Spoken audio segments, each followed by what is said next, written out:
জনপ্রিয় শাস্ত্রীয় সঙ্গীত শিল্পী মৈথিলী ঠাকুর বিহারের নবনির্বাচিত বিধানসভার সবচেয়ে কম বয়সী বিধায়ক। সঙ্গীতশিল্পী হিসেবেও বিহারের জনপ্রিয় মুখ তিনি।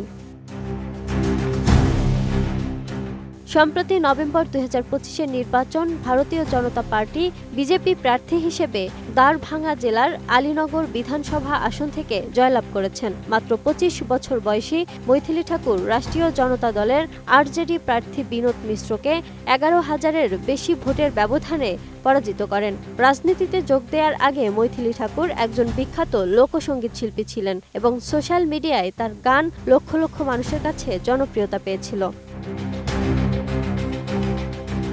মোট 84,915 ভোট পেয়ে তার এই জয় আসে এমন এক নির্বাচনে যেখানে বিজেপি সমর্থিত এনডিএ জোট 243 আসনের মধ্যে 200-র বেশি আসন পেয়ে ক্ষমতায় ফিরে এসেছে। কংগ্রেস সমর্থিত মহাজোট পেয়েছে মাত্র 35টি আসন।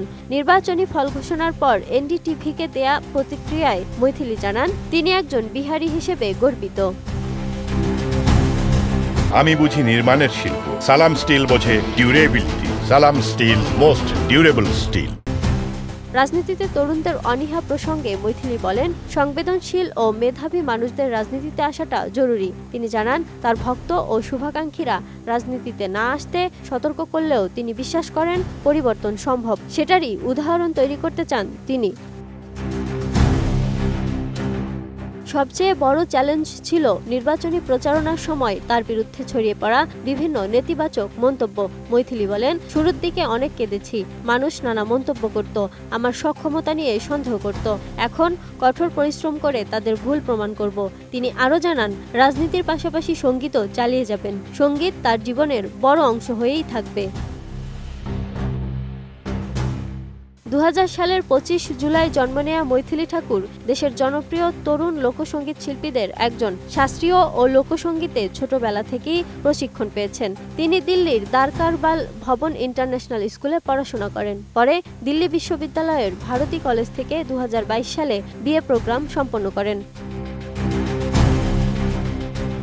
2017 সালে রিয়েলিটি শো রাইজিং স্টার ইন্ডিয়াতে ফাইনালিস্ট হয়ে দেশ জুড়ে পরিচিতি পান মৈথিলী। এরপর থেকে মৈথিলী ভোজপুরি ও হিন্দি সহ বিভিন্ন ভাষায় লোকসঙ্গীত ও ভজন গেয়ে ব্যাপক জনপ্রিয়তা অর্জন করেছেন। গত বছর জাতীয় ক্রিয়েটর অ্যাওয়ার্ডে তিনি cultural ambassador of the year নির্বাচিত হন। Lima Sayanti, desk report, 18 news.